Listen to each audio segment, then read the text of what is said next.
न नाश्ता करी, न रेचुली झूली, न गंगा नहीं, न साधु महात्मा पा परी, न कहीं ओवन काबर गए मारे खाए है नहीं। और वहां फिर आएगा गाल सुहाग है ऐ तो फूले रहा गाल हा आगे बेटा कते हो मां आओ सुकुल साइल पीछा आशावती काशावती आगे रे कते हां नहाए रे काला नहावे वो तनी नहाए रे हां त मंदिर में दर्शन करे रे काला दर्शन करबे हो रेचुली झूला बेटा रेचुली झूले हो नी झूलन नाश्ता में तो देरे में तेल खाए रे काला खाबे हो त कैसे एक जन हमारी से कहां रद्दा में के जान रही एक जान तो दूसरी जान नहीं सके रे वो तो कहां जान दे दिस हो अब कौन है नहीं जाना तय मन मारे खाबर गिरी प्रेम से बोल दुर्गा मैया की जय सेका थे पर कनकट लगा ऐसे ऐ नहीं का करबे दूसरी जान तो मन एक जान समझ सके रे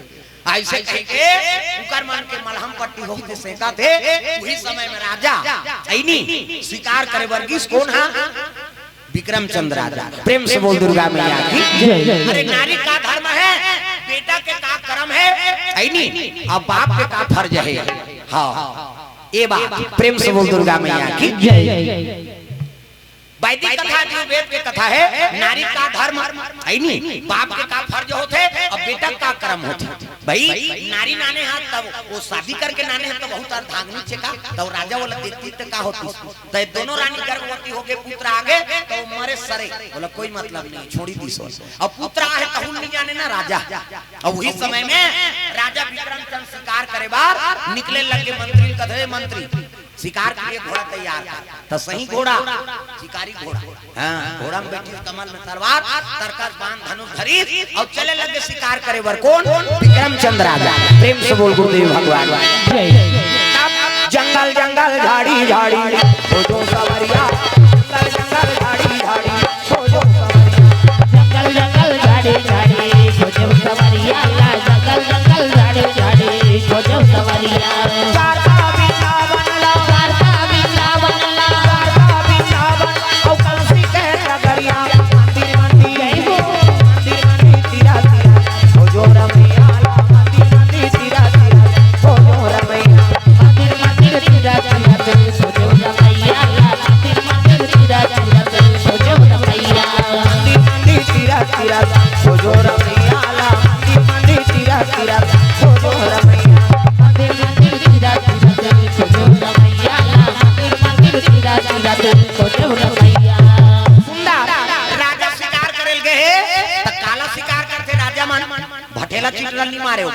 कस्तूरी मिर्ग प्रेम से बोल दुर्गा मैया की जय। हर हिरण के पेट में कस्तूरी नहीं रहा ना हर गौ माता पेट में गोलोचन नहीं रहा प्रेम से बोल दुर्गा मैया की जय। पेट के भीजक में रोज पानी पिया थे गौ माता ओकरे पेट में गोलोचन रखे करते प्रेम से बोल दुर्गा मैया की जय। तो हर हिरण के पेट में कस्तूरी नहीं कस्तूरी महक थे ओकरे सुगंध सुन के हिरण एती तेती दौड़ थे का महका थे कहीं ओकरे पेट महका था प्रेम से बोल दुर्गा मैया की जय। उसने कस्तूरी मिर्ग सिका हां पागल घूम जावे है रचरचात ले कनपट के जात ले बाण खींचे और राजा घोड़ा भागत है और कस्तूरी मिर्ग छां छां कूदत कूदत जात है मारी बाण और जैसे बाण छोड़ी से हिरण छाल कूदी अब ये बाण हाथ जाके एक सूखा वृक्ष रहते में टकरा गया और सूखा वृक्ष में टकराईसनी पाट ले टूट हां की टूटी सो बाण अब फाट ले टूटी से एक लौटी से तो घोड़ा में भागत रहा है तो शिकार के धुन में है और हिरण चूक के हां कूदी तबेती देखा के हां तो टकराई से बाण हां टूट गया टूट के छटके सो कहीं अब इतनी राजा दौड़त रहा है घोड़ा हाथ चढ़े आंख हिल गड़ दोनों आंख प्रेम से बोल गुरुदेव भगवान जय। ओकरे हाथ से छूटे हुए बाण वृक्ष से टूट गए और टूट के वापस आके गड़ गया है नहीं वापस ओकरे आंख में लग के राजा का चिब्बा हो गया वो तो रुधिर बहे लगे दोनों आंख में गड़ गया दादा उधर के राजा बेहोश हो गए तो शिकारी घोड़ा है अगर आघात हो गए तब लोग धीरे धीरे रेंगात रात महल में नानिस गा रात सैनिक मन देखते थे तो राजा है आघात हो गए कैसे हो गए देखते तो आंखी वो तो कांढ़ा गड़े है हेरिन गा हेरिन ते औचित आ गए वो तो गड़े ते काला वाला हिरबे ता आंख में पानी नहीं है, राजा कथे दुनिया में देखता रहे। अब ये आंख नहीं है, कोई तुम विचार करो, दुनिया के चकाचौंध देखता रहे। अब वो अंधरा होई तब कतक दुख होई। जी जन्म अंधा है तो बात अलग है। प्रेम से बोल दुर्गा मैया की जय। जन्म अंधा एक घर रेल में मांगते, वो हमारे गांव के बाबूलाल रमेश वैष्णव जिकर पर गाना बना है, वो बाबूलाल भिखारी वो हमारे गांव के। हाँ हमार जन्म स्थान छुरा हरदी बाबूलाल तारक ओकर परिवार है। हाँ हमार गांव रथे छोटे भैया। अब एक जन है नहीं वो बाबूलाल हो रेल में मांगते अपन परिवार ला पोसते हो। हाँ ये रूट में रेल चलते नहीं। हाँ तीर्थ स्थल जाते तीती में रथे। हाँ वही गाना रमेश अब वैष्णव ओकर बर गाना बना। प्रेम से बोल दुर्गा मैया की जय।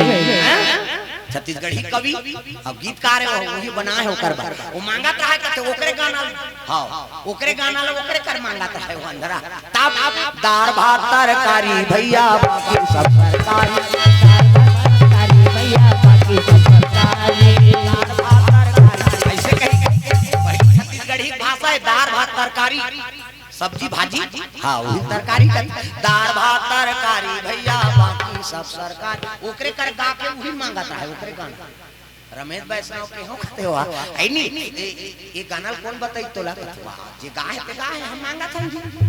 अरे गाना में बना है ऐसे की तहन वो कटोरा छोड़ दिस कथे तब मोरो पर गाना बना दे बाबा है नहीं मोरो पर बना दे त कैसने गाना बना ऐसे गाना बना है नहीं जे में करून जे रस झलक रहा है नहीं और मोर गाना सुने 100 रुपया दे दे तुरंत है नहीं ऐसे गाना बना ले भाई ठीक है नहीं तब ओकर पर गाना बना है।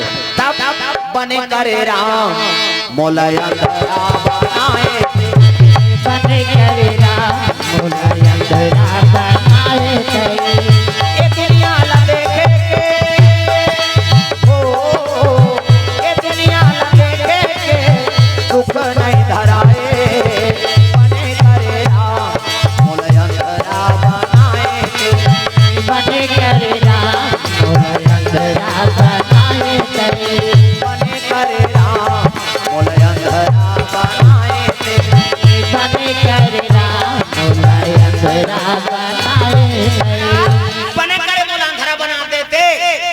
अंधरा हो चलो भगवान के धन्यवाद करा था है नहीं हम आंखी वाला अंते मन धन्यवाद नहीं करा मोला अच्छा करे आंखी दे दादा दुनिया देखा तो वो नहीं देखा थे ते कहा था बने करे राम मोला अंधरा बनाए थे ये दुनिया ला देखे के दुख नहीं धराए बने करे राम मोला अंधरा बनाए थे जे दुनिया देखता रहे और वो अंधरा होई तेला कता दुख होई राजा दुनिया चका चांद ला देखता रहे। कोई तू विचार करो वो तो कर्म के डंडे हां तो कथे तोरा फूटी ही रे कथे नहीं छत्तीसगढ़ी कई जन के आत्मा खौल जही नहीं उसने कही तोरा खिच फूटी दूसरा के देख लनी साहस का हाथ रख अब वो देखे नहीं अपन पत्नी ला पुत्र ला आज ने देखे नहीं त कर्म के डंड ला भगवान ने दी आंखी रही अंधरा बन गए। प्रेम से बोल दुर्गा मैया की जय। अंधरा हो गए कोई तो विचार करो कतको विचार करियो में पानी नहीं है कहां की तब एक साधु वहां पहुंची दादा। प्रेम से बोल दुर्गा मैया की जय। अजी संगा दरसा जिमी पाता कटरई राम हो सिया राम संगा दरसा जिमी पाता कटरई राम हो सिया राम सरदा कपली सी ससिया बहरई राम हो सिया राम सरदा कपली सी ससिया बहरई राम हो सिया राम भजन करो रघुनंदन का आनंद मिल जाए भजन करो रघुनंदन का आनंद मिल जाए मिले जब दुनिया जीवन सुंदर बन जाए मिले जब दुनिया जीवन सुंदर बन जाए ओ मिले जब दुनिया जीवन सुंदर बन जाए मिले जब दुनिया जीवन सुंदर बन जाए। दुर्गा मैया की सुंदर संत के आगमन होइस ना तब वो राजा स्वागत करी साहब आओ महाराज मोर जीवन अंधियार हो गए।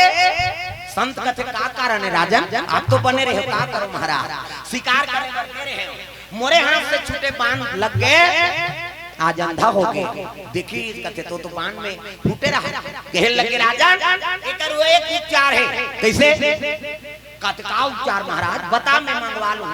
ऐसे किसनी कहे लगे जे रसा तल जाके दो नील कमल के फूल ले आई है नी वही काली चंपक फूल भी कथे नील कमल दो फूल ले आई। हाँ तब तो आंख बने हो सकते कि इसका रसता 72 दा अताल विताल सुताल तलाताल रसताल पांचवा लोक हो अताल विताल सुताल तलाताल रसताल पताल ओकर बाद नाग। प्रेम से बोल दुर्गा मैया की जय। दरिदारऊ आदमी है हमरे सही अताल विताल सुताल तलाताल रसताल पताल ओकर बाद नाग। रोजगार के ज्यादा गड्ढा मत करो भुटू में निकल जाए हर साल गहरी करने लगी तमाशा हो जाता। प्रेम से बोल दुर्गा मैया की जय। तरी मऊ आदमी है ना भाई ओकरो पर सोचबे त कैसे जगह जगह बोर लगा था से और निकल ही जाए। हमरे गांव के संभाले नहीं सकता था दूसरे लोग के संभालबे ये बात। प्रेम से बोल दुर्गा मैया की जय। रसतल ले युवक फूल ले ही ऐलान करवा दे और ऐसे कि इस राजा का ऐलान करवा जे रसतल से 2 नीलकमल फूल ले ही तो बोला 5 गांव के राजा बनाए जाए। प्रेम से बोल दुर्गा मैया की जय। ऐलान हो गया सुनो सुनो शिकार करे बर राजा केरी से ओकर आंख फूट गए ओकरे बाण में ओ कर लिए जो युवा जो शख्सा रसतल जाके 2 नीलकमल के फूल ले आई बोला 5 गांव को राजा बनाए गए। ऐसे कई ऐलान होते और ऐलान होता है ना 3 नजर बाग वाली रानी सुंदरी का राजा कहां फूट गए कहीं के तब पति कैसनो रहा आंख फूट गए किसनी तब तो रोए लग गए कमलावती माली आते दुनिया देखा जा अंधरा हो गए माली भले मोला नहीं देखे लेकिन धुरिया देख के मैं जीवन बढ़ा लेते हो माली। आज तोर जीवन अधूरा हो गए माली पति के याद करके रोए लग गए। खुद जवान कमल नारायण पहुंचीस गा माँ काबर रोआ था तेला बता। प्रेम से बोल दुर्गा मैया की जय। काबर रोआ था मोर राहत लेते रोवे वो का कारण है तेला बता। काबर या सुबह हवा था काबर या सुबह हवा था सैया काबर या सुबह हवा था सैया काबर या सुबह हवा था सैया दिया थावे तोर बेटा दिया थावे तोर बेटा तोरे आंसू के नेहा पोछैया पोछैया जय हो काबर या सुबह हवा था सैया काबर या सुबह हवा था सैया काबर या सुबह हवा था सैया काबर या सुबह हवा था सैया।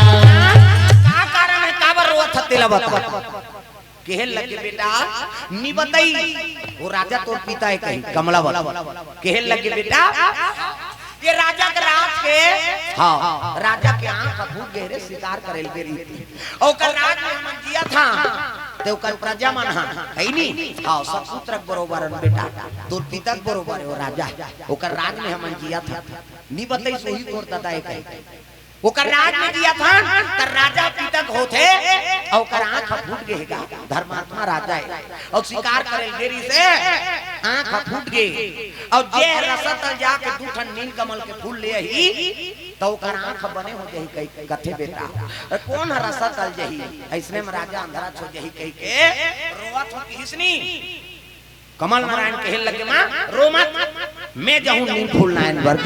प्रेम से बोल दुर्गा मैया की जय। अरे नील कमल फूल लाने पर मैं जाऊं ऐसे की दिल का भले वो लेकर रत्ता जाने झन जाने कहां जाने है तेल जाने झन जाने लेकिन मातल कहा तो दुख होते ना आंसू पहुंच मैं जाऊं ता तुम महतारी झलो कथे बेटा बाप के काम नहीं आवे का करावे जा मोर आशीर्वाद जा राजा पां परबे और हम महात्मा है कथे बेटा ओकरो पां पर लेता हम जाबे हां हां परिस का टोकरी पां परिस पां पर अब दई कथे कैसे कहां जा जात रे कथे वहां नील कमल नाने पर जात हो हां टोकरी कथे ले जा बेटा आशीर्वाद जा अपन ले बुजुर्ग अपन ले माता का आशीर्वाद देबे ब्रह्मा नी काटे ददा और प्रेम से बोल दुर्गा मैया की जय। घोड़ा में बैठी चल मामा की पड़ राजमहल गिंगा और राजमहल की तब तो चपरासी मन कट मट करे ते मन आज देखी नी भाला टाट जान दे खड़ा कैसे तो राजा बरोबर दिखत हो जी से गुरु प्रणाम करी प्रणाम गुरुजी और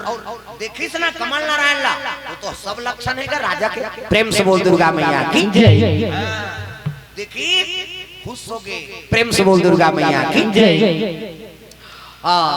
राजा कहाँ पर इस प्रणाम। हाँ राजा साहब कथे कौन अब बेटा कथे मैं यही गांव के गांव तका बरा है वो नीलकमल बर जाए बरा हूँ किसने ही उतार दरिद्र होला अब जा बेटा मैं अंधेरा हूँ तेरा बने कर दे वो फूल लना जा मोरा आशीर्वाद। प्रेम से बोल दुर्गा मैया की जय। हाँ हम बने हो जाऊं कि गुरुजी आशीर्वाद दी जा तोर मनोकामना पूर्ण।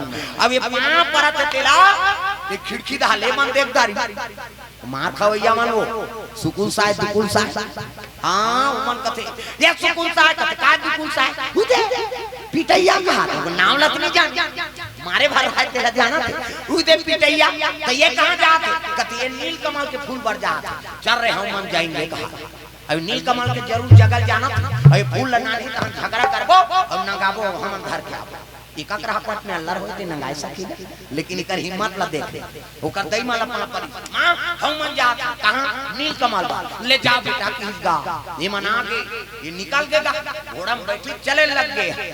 हां अब ये मना के प्रणाम पिताजी कथे कौन आसरे मैं दिकुल साय होगा अब ये है दिकुल साय और कहां जाते हम मन नीलकमल बर हन ले जा बेटा किस गा हम अल्लाह आशीर्वाद दे निकली ने मन। हां इकर घोड़ा उड़ा के धरा दुरा ले तो कमल लड़ाई चल कते दहर गीत भई ओकर पिछुम जाबो कहा था अब कति की कते काम कर चल वो घोड़ा दौड़े ते कर ओकर खोज ले देखा जाएंगे कहा ई मन देख नकल कर देते है आशा लगावे। प्रेम से बोल दुर्गा मैया की जय। अब घोड़ा बैठ गए कर घोड़ा स्फूर्ति दादा मामा महाचा के वो डायरेक्ट दुर्गा जी के मंदिर चले लगे। प्रेम से बोल गुरुदेव भगवान की जय।